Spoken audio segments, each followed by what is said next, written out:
ஜவுளி கடையில நில்லுங்க. அதென்ன அப்படி சொல்றீங்க? நேற்று ராத்திரி 11 மணிக்கு ஆரம்பிச்ச அலங்காரம் இப்பதான் முடிஞ்சது. அலங்காரம் பாதியில நிக்குது.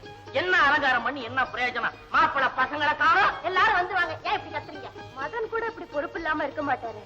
எங்காலும் மறுபடியும் சரசா கூட போயிட்டாரா? கல்யாணம் மட்டும் நடக்கட்டும்.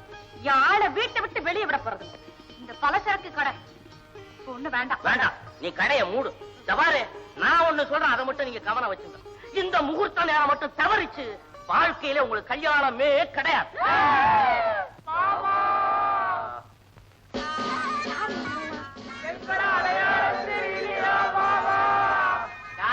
வர்றவெல்லாம் என்ன மாமாங்கிறான். ஐயோ, மாப்பிளைங்க மாப்பிளைங்க மாப்பிளைங்க.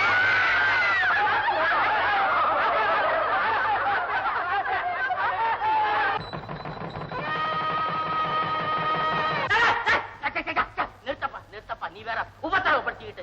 ஏப்பா தம்பிங்களா, நீங்க எல்லாம் கல்யாண மாப்பிள்ள மாதிரி வருவீங்க நான் எதிர்பார்த்தா பட்டாளத்துல போய் உதவாயிட்டு வர்ற மாதிரி வருவீங்களே. எல்லாம் இந்த ஹோல்சேல் பய பண்ண வேலை மாமா. இந்த கிறுக்கு பய அவங்க அப்பாவை காலி பசங்க இருக்கிற இடத்துல கொண்டு போய் மாட்ட விட்டு விட்டா.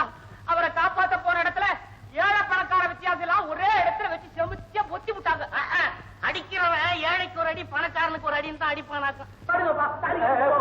அவசரத்துல ஆள மாத்திராங்க. எங்க பரவல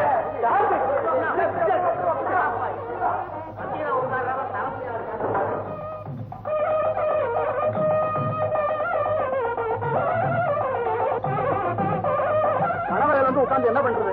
பந்தலுக்கு இன்னும் தாலி வந்து சேரலையே.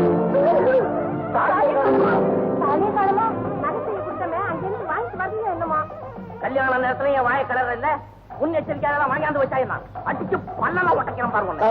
இருக்கிறது 1.5 நிமிஷம் பல்ல உடைக்க போறா. ஹோல்சேல் தாலியை வாங்கியாச்சு உங்ககிட்ட சொன்னல. ஏன் வாய்ட்டு வரல? எங்கிட்ட எங்க சார் சொன்னீங்க? அந்த லூஸ் பைய விட்டல் கிட்ட சொன்னீங்க. இவ்வளவு தூரம் கஷ்டப்பட்டு கடைசி நேரத்துல தராதானா? பிள்ளவாள், முகூர்த்தத்துக்கு இன்னும் 1 நிமிஷம் 15 செகண்ட் தான் இருக்கு. 5 பேருக்கு தாலி கட்டி ஆகணும். தாலியே காணும் இன்னும்.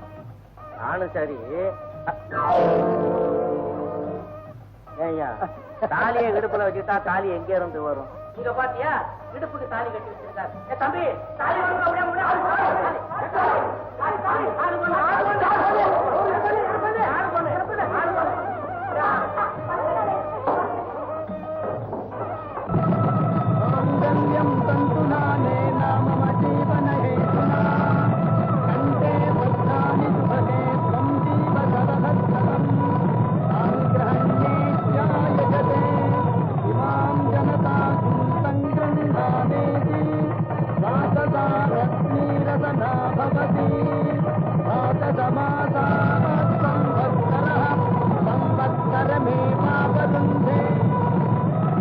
ஆவாடி